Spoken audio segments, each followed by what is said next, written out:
Bonjour, chers amoureux de Dieu, c'est le pasteur Samuel. Merci encore de nous avoir rejoints à notre émission, La Révolution des amoureux de Dieu, votre émission. Nous sommes en train de parler de la position importante de l'Église dans ces derniers temps en tant qu'épouse de Christ. Je n'ai pas encore touché, décrit clairement cette position. Je suis juste en train d'expliquer que elle est importante de comprendre dans ces derniers temps parce que l'Église est en train d'être préparée à rencontrer l'époux. Et cela est bien décrit. À rencontrer l'époux avant la grande tribulation, il y a ce qu'on appelle l'enlèvement. Moi, j'appelle cela le grand rendez-vous des amoureux où nous allons rencontrer Jésus-Christ, notre époux. Matthieu chapitre 25, verset 1, nous décrit un peu la scène de rencontre. Ici, dans Matthieu chapitre 25, verset 1, la Bible nous explique en disant « Alors le royaume des cieux sera semblable à 10 vierges qui, ayant pris leur lampe, allèrent à la rencontre de l'époux. » Ici, Jésus est décrit comme l'époux. Et si Jésus vient dans cette saison de la fin comme époux, c'est qu'il vient en tant qu'époux pour rencontrer l'épouse. Et la Bible nous décrit aussi l'état dans lequel Jésus-Christ veut nous trouver. Donc, on parle de 5 d'entre elles qui étaient folles et 5 sages. Les folles, en prenant leur lampe, ne prirent point d'huile avec elles. Et ici, vous voyez qu'on parle des lampes et de l'huile. Parce que dans l'ancien temps, la lampe est juste un bol avec une mèche. Et la lampe, ce bol-là devait être rempli de l'huile d'olive pour alimenter la mèche ou bien et que la mèche brûle. Et donc, ici, on nous explique un peu l'état dans lequel l'Église doit se trouver quand l'époux revient. L'époux veut revenir trouver une Église passionnée, enflammée de feu pour lui. Et j'ai un peu expliqué comment le bol, juste avoir un bol n'est pas suffisant. Juste jouer à l'apparence, faire l'apparence d'un chrétien, ce n'est pas suffisant. Dieu veut que nous ayons vraiment notre cœur entier à lui. Et vraiment, ce que je dis n'est pas nouveau. Parce que quand on lit la Bible, nous voyons que Dieu veut vraiment un cœur entier. Il dit, tu aimeras l'Éternel, ton Dieu, de tout ton cœur. Ça doit être un cœur entier, pas un cœur départagé.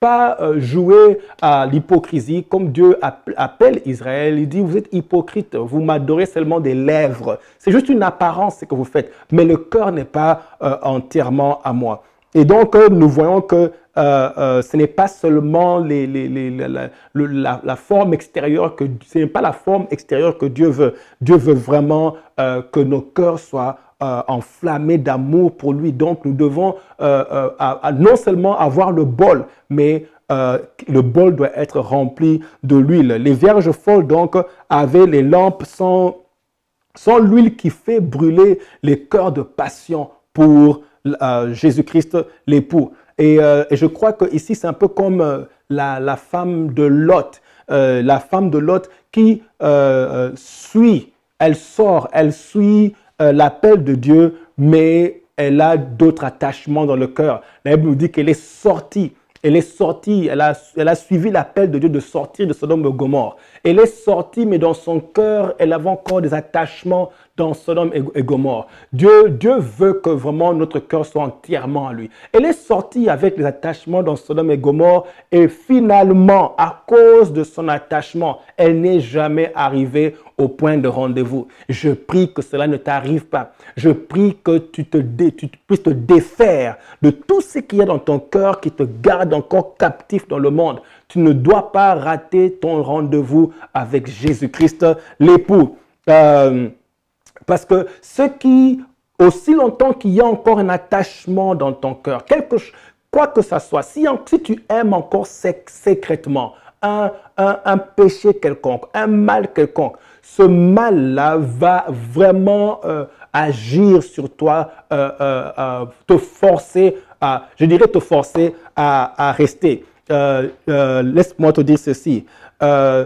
tu dois être prêt à tout abandonner pour suivre Jésus-Christ. Tu dois être prêt. Dis-toi dans ton cœur, Seigneur Jésus, expose mon cœur, je ne veux rien, je ne veux pas te rater. Je veux être prêt à tout abandonner pour toi. Fais cette prière-là, que tu sois prêt à tout abandonner. La Bible nous dit dans le livre de 2 Timothée, chapitre 3, verset 5. La Bible dit, ayant l'apparence de la piété, mais réniant ce qui en fait la force. Ça représente les vierges folles. Elles ont l'apparence, elles avaient le bol. Ça, c'est l'apparence. Le bol, c'est l'apparence. Et je prie que pour chacun de nous, notre vie chrétienne, notre passion pour Dieu, notre amour pour Dieu, notre service pour Dieu soit authentique, que ça ne soit pas l'apparence. Je prie qu'on sorte de ces apparences-là, mais qu'on serve Dieu parce qu'on veut vraiment le servir, on veut vraiment l'honorer et surtout parce qu'on l'aime. Alors, vous voyez ici, ils servaient Dieu. Ils ont le bol, ils viennent avec le bol, mais c'est juste l'apparence de la piété. L'apparence de la piété. Faire semblant de vraiment aimer Dieu. Mais réuniant ce qui en fait la force. Ce qui fait la force ici, moi je dirais ici, là c'est l'huile. Ce qui fait de toi une lumière, c'est l'huile à l'intérieur. Pas seulement le bol, mais c'est l'huile.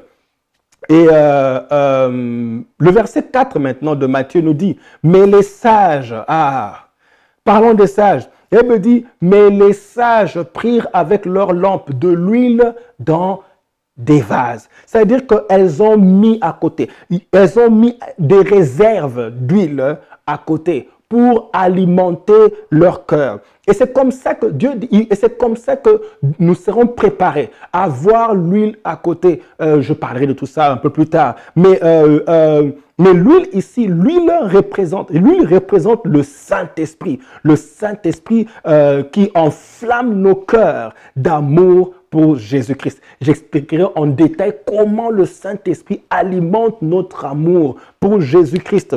Mais ça représente le Saint-Esprit qui enflamme nos cœurs d'amour pour Jésus-Christ. Il te pousse dans une communion plus profonde avec Jésus. Il te pousse dans une soumission profonde pour Jésus-Christ. Il te pousse dans l'obéissance, c'est-à-dire soumission, obéissance, communion. Le Saint-Esprit te conduit encore plus profondément dans ta relation avec Jésus-Christ. Et donc, cette huile-là, vous voyez, c'est les femmes, les vierges qui n'avaient pas d'huile, à la fin, ont commencé à demander l'huile aux voisines.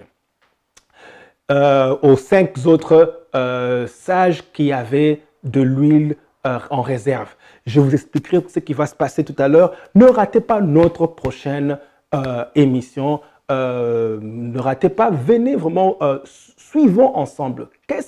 Comment est-ce que nous devons nous préparer? En attendant, je prie que ton bol, ta lampe se remplisse d'huile au nom de Jésus et que ton amour pour Dieu continue à s'intensifier, que le Saint-Esprit, je prie que le Saint-Esprit t'amène dans une intimité profonde avec Jésus-Christ, l'époux. Que Dieu te bénisse, que Dieu vous bénisse en attendant que votre amour, je prie, continue à augmenter. À la prochaine émission, soyez bénis.